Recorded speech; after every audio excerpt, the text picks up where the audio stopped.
আজ আমি আপনাদের সঙ্গে শেয়ার করে নেব অত্যন্ত টেস্টি নারকেল সন্দেশের রেসিপি। তাহলে চলুন দেখে নিই আমি কিভাবে তৈরি করি।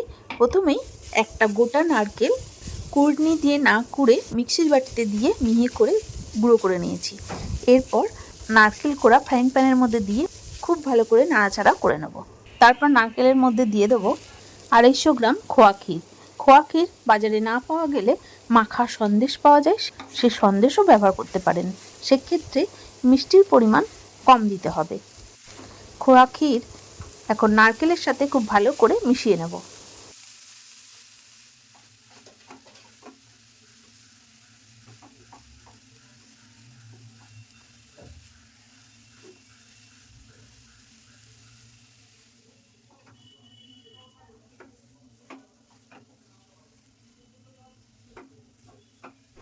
খোয়া ক্ষীর নারকেলের সাথে খুব ভালো করে মিশিয়ে নেওয়া হয়ে গেলে দিয়ে দেব চিনি। এখানে আমি 7 চামচ চিনি দিলাম। আপনারা যতটা মিষ্টি খেতে পছন্দ করবেন সেই অনুযায়ী চিনি দেবেন।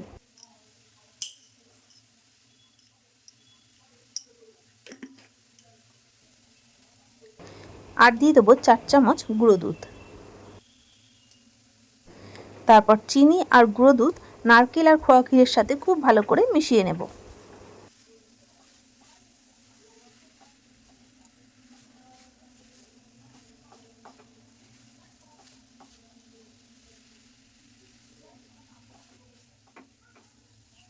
নারকেল আর খোয়া ক্ষীরের সাথে চিনি আর গুঁড়ো দুধ ভালো করে মেশানো হয়ে গেলে দিয়ে দেবো নলেন গুড় 8 চামচ। আমি সবসময় শীতের নলেন গুড় টিফিন বক্সে করে ফ্রিজের চিলারের মধ্যে রেখে দিই, সেটা জমেও না আর সুন্দর থাকে। আপনারাও এরকম টিফিন বক্সে করে নলেন গুড় রেখে দিতে পারেন, তাহলে যখন ইচ্ছা করবে তখনই বার করে খেতে পারবেন।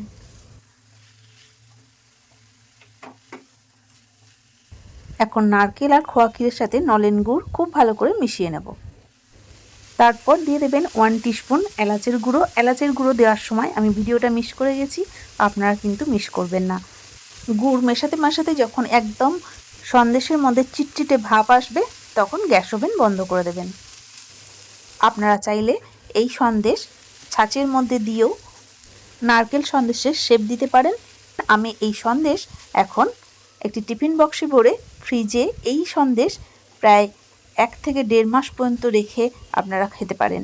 এই সন্দেশ বাড়িতে থাকলে হঠাৎ করে কোনো অতিথি আসলে আর চিন্তা করতে হবে না, দুটো হাতে গোল গোল পাকিয়ে বা যে কোনো শেপ দিয়ে তাদেরকে সার্ভ করুন, দেখবেন খেয়েই খুশি হয়ে যাবে।